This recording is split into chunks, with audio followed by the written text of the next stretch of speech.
आज मैं आपको बताऊंगी कि अगर आपके घर में मंदिर है, कैसा हो, कहाँ हो, कितनी मूर्तियां हो, मूर्तियां टूट जाएं तो क्या करें, किताबें फट जाएं तो क्या करें, और बहुत सारी भ्रांतियां आपके मन में हैं वो कीजिए और उन्हें समझिए। कार्यक्रम की शुरुआत में जो सबसे पहले बिलीव इन कर्मा। सुस्वागतम, वेलकम, अभिनंदन। मैं हूं आपके साथ आपकी अपनी होसन दोस्त डॉक्टर वायरा की। आपका स्वागत अभिनंदन करती हूं आपके, मेरे और माता रानी के इस खूबसूरत से यूट्यूब चैनल पर। ओए होए, सुबह की राम राम। कैसा है मेरा ये संसार, दिन दुगनी रात चौगनी तरक्की करो।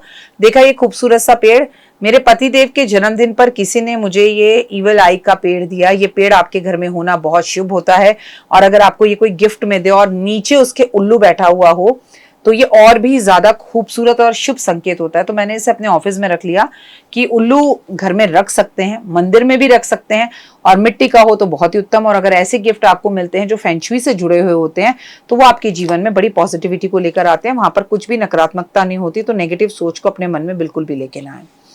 मैं आपको बता दूं, हर किसी के घर में मंदिर जरूर होना चाहिए। आज से करीबन 15 साल पहले मैं एक परिवार के घर में गई, उन्होंने मुझे वास्तु करने के लिए बुलाया, दैट इज ऑन प्रीत विहार।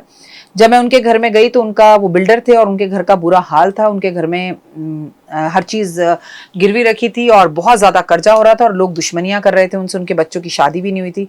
तो उनके घर का पूरा मुआयना करते करते जब मैं फर्स्ट फ्लोर पे पहुंची तो उनकी बहुत सारी अलमारियां थी। मैंने पूछा इन अलमारियों में क्या है, खोला तो देखा सारे भगवानों को उन्होंने अलमारियों में कैद कर रखा था, बंद कर रखा था। मैंने पूछा ऐसा क्यों, तो उन्होंने बोला हमें किसी ने बोला है कि अगर हम जितनी पूजा पाठ करेंगे हम उतनी ज्यादा तकलीफ पाएंगे, हमारे गुरुजी हैं, और हमने भगवान को बंद कर दिया। तो मैंने बोला जिस घर में भगवान का ही दम घुट रहा हो, जो भगवान ही जिस घर में बंद हो, वो आपका क्या ही भला कर पाएंगे। और ऐसा कौन सा गुरु है भाई, अगर आपको मंदिर घर से हटवाना है तो मंदिर की मूर्तियां विसर्जित करवा दो या गंगा यमुना में, मंदिर की मूर्तियां किसी और को दिलवा दो, मंदिर की मूर्तियां मंदिर में रखवा दो। भगवान को बंद कर रखा है, वो भी बेडरूम के अंदर। ये कौन सी सभ्यता संस्कृति हमारी ऐसी बताती है कि मंदिर में पूजा नहीं होनी चाहिए, घर में पूजा करने से बर्बादी होगी।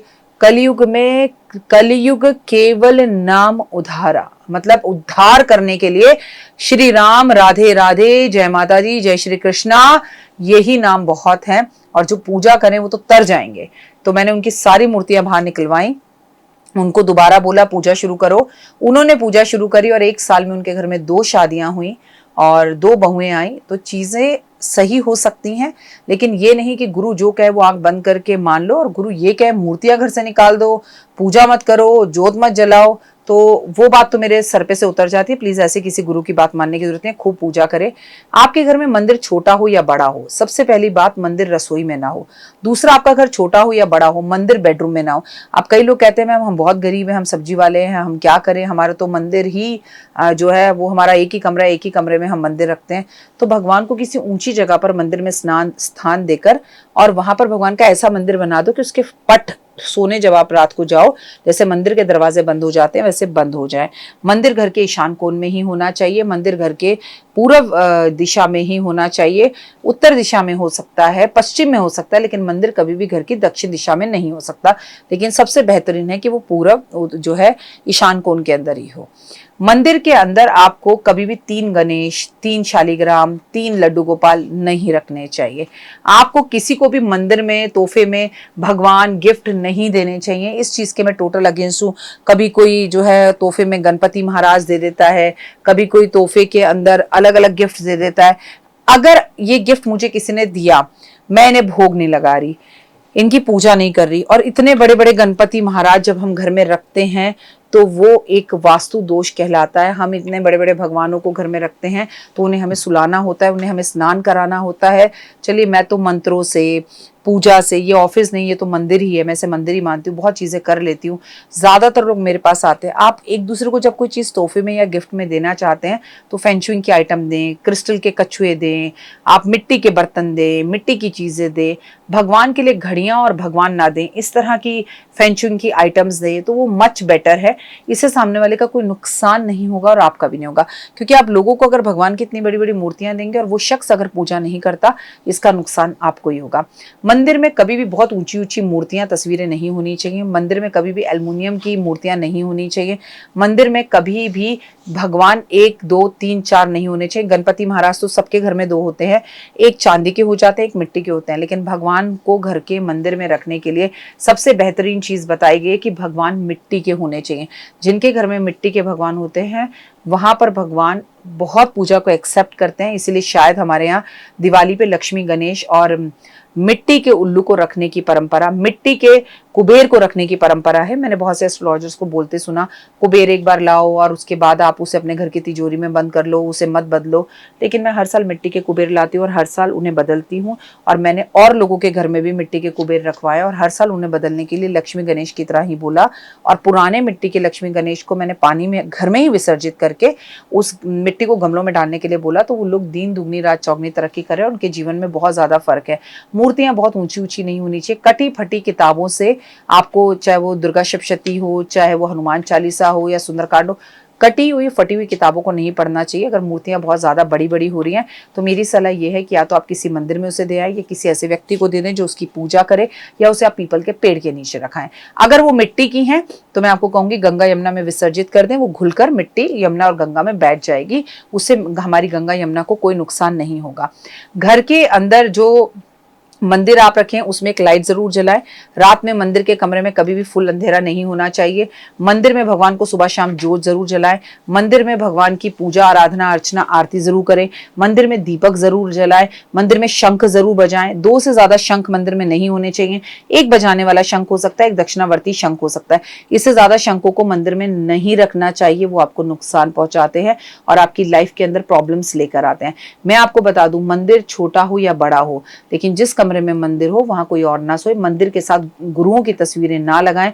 मंदिर के ऊपर कोई सामान ना रखें, मंदिर के नीचे कोई सामान ना रखें। मंदिर को खाली रखें।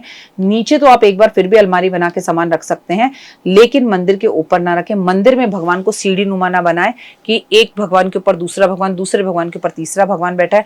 और भगवानों को आप अक्सर अपने घर के मंदिर में कुछ इस तरह से बिठा देते हैं, जैसे स्कूल में क्लास में बच्चे कंपटीशन करते हैं ना, तेरे से मेरे ज्यादा नंबर, मेरे तेरे से ज्यादा नंबर। भगवान हमेशा ऐसे बिठाएं। अनिल दिख रहा है ना वीडियो में? भगवान हमेशा ऐसे बिठाएं कि एक दूसरे से भगवान बात कर रहे हैं, उन्हें कोई सजा नहीं मिली है। लक्ष्मी जी विष्णु जी को देख रही है, गणेश जी को देख रही है, गणेश जी लक्ष्मी जी को देख रहे हैं। They should talk to each other. इस तरह से नहीं। अगर आपने अपने भगवान की सभी मूर्तियों को सीधा बिठा रखा है तो उन्हें थोड़ा सा टिल कर दें एक दूसरे की तरफ। काव में बिठाएं, ऐसे सी सर्कल में बिठाएं। सारे भगवान एक दूसरे से बात कर रहे हो तो आपके घर में समृद्धि, ताकत और धन दौलत ज्यादा आएगी। अगर अभी तक आपने मुझे लाइक, फॉलो, सब्सक्राइब नहीं किया है, Instagram, Facebook, believe in Karma, 5 minute story और डॉक्टर वाई राखी, अरे लाइक करना बिल्कुल मत भूलो। लाइक करो, कमेंट्स में जय माता दी। तो देख ली वीडियो, कैसी लगी? पसंद आई? चलिए, हो सकता है किसी को पसंद ना भी आई हो, लेकिन अगर हृदय से आप इन उपायों को करेंगे तो आपका फायदा जरूर होगा। बहुत मेहनत करते हैं हम ये वीडियो बनाने के लिए, और मैं ही नहीं, सब। तो अगर अभी तक आपने मेरे चैनल को लाइक, सब्सक्राइब, शेयर नहीं किया है, जरूर कर लें। अगर आपको किसी भी तरह की कोई जानकारी चाहिए या आप चाहते हैं आपकी बताई हुई वीडियोस में बनाऊं, तो आप यकीन मानिए हमारे नंबर आपको सारे वॉलपेपर पर दिखाई देंगे। इन सब नंबरों पर आप हमें तुरंत कॉल करें, और कॉल कर आप हमें मैसेज करें, व्हाट्सअप करें कि क्या वो विषय है जिस पर मैं आगे वीडियो बनाऊं। आप जो विषय मुझे देंगे उस पर मैं वीडियो बनाऊंगी। और हाँ, रुकिए, जाइए मत। आप में से बहुत से लोग मेरी इन वीडियो को रोज देख रहे हैं लेकिन चैनल सब्सक्राइब नहीं कर रहे हैं, और उससे भी ज्यादा प्रॉब्लम है कि आप मुझे अलग अलग चैनल्स पर देख रहे हैं। मेरा असली चैनल यही है, सिर्फ यही डॉक्टर वाई राखी एस्ट्रोलॉजर चैनल पर ही मुझे देखिए और कहीं नहीं। ये मेरी आपसे रिक्वेस्ट है। जय माता दी। जीवन में है समस्या, नहीं मिल रहा तकलीफों से छुटकारा, नहीं मिल रही मनचाही नौकरी, टूट गया है विश्वास, सांस से आपकी बिल्कुल नहीं बनती और खत्म हो गई है आस, भगवान से आपका विश्वास उठ चुका है। टैरो के 78 कार्ड खोलेंगे भविष्य का राज। सरकारी नौकरी से हैं आप कोसों दूर। कुंडली जगाएगी कुंडली जागरण, कुंडली बताएगी आपका भविष्य। ऊपर से ये जादुई हवाएं, ऊपरी हवाएं, जादू, टोना, तंत्र, विद्याएं, पति, पत्नी और वो। करना होगा खुद पर विश्वास। दीजिए मुझे भी एक मौका, अपनी कुंडली दिखाइए, टैरो कराइए, लेकिन अपनी जिंदगी को जल्द बदलवाइए। मैं हूं डॉक्टर वाई राखी। आप मुझसे बात कीजिए, फ़ोन कीजिए, अपॉइंटमेंट लीजिए। आपकी जिंदगी के अंदर आएगा जबरदस्त बदलाव।